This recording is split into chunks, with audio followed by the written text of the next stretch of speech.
Hi అండి, welcome to happy talks. ఈరోజు మా పాప కోసం నేను డ్రై ఫ్రూట్స్ పౌడర్ అయితే చేస్తున్నాను. ఇవన్నీ నా దగ్గర ఉన్న నట్స్తో అయితే చేస్తున్నా. ఫస్ట్ అయితే బాదం, దాన్ని ఇలా డ్రై రోస్ట్ అయితే చేయాలి. ఫస్ట్ ఎప్పుడైనా సరే పాన్ని మనం ప్రీహీట్ అయితే చేసి తర్వాత అయితే వేయండి. నెక్స్ట్ వాల్నట్స్ కూడా, ఇవి హెల్త్కి నిజంగా చాలా మంచివి అండి. అండ్ తర్వాత వచ్చేసి నేను నా దగ్గర ఉన్న సన్ఫ్లవర్ సీడ్స్ని కూడా ఇలా డ్రై రోస్ట్ అయితే చేసి చల్లారే వరకు పక్కనైతే పెట్టేసుకోండి. చల్లారిన తర్వాత మనం మిక్సీ అయితే పడతాము ఆ పౌడర్ని. అండ్ ఇంకొకటి వచ్చేసి ఏంటి అని అంటే, ఆల్రెడీ మీకు ముందు వీడియోస్లో ఆల్రెడీ షార్ట్స్లో అయితే పోస్ట్ చేశాను. రైస్, మినపప్పు అవన్నీ కూడా నేను ఉగ్గు తయారీ విధానం అది కూడా నేను యూజ్ చేస్తున్నాను.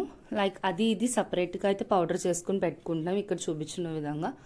సో దట్ రైస్ పౌడర్ అన్నది 2 స్పూన్స్ వేస్తే డ్రై ఫ్రూట్స్ పౌడర్ 1 స్పూన్. ఎందుకు సపరేట్ చేశాను అంటే, లైక్ ఉత్తి డ్రై ఫ్రూట్స్ పౌడర్ కావాలి అంటే కూడా నాకు ఉంటుంది కదా అవైలబిలిటీ, అందుకని అలా అదొక 2 స్పూన్స్, ఇదొక 1 స్పూన్ అలా మిక్స్ చేసి ఉగ్గు ప్రిపరేషన్ మీ అందరికీ తెలుసు, ఆల్రెడీ షార్ట్స్లో కూడా పోస్ట్ చేశాను. చూడకపోతే ఒకసారి చెక్ చేయండి. ఇలా ఉడకబెట్టి అయితే మా పాపకి అయితే పెట్టేస్తాను. చాలా హ్యాపీగా తింటుంది. అండ్ నెయ్యి వేసి పెట్టండి, చాలా హెల్దీ కూడా. మన ఛానల్ అయితే సబ్స్క్రైబ్ చేసుకోండి అండ్ లైక్ చేయండి. Hope you like it. Bye bye.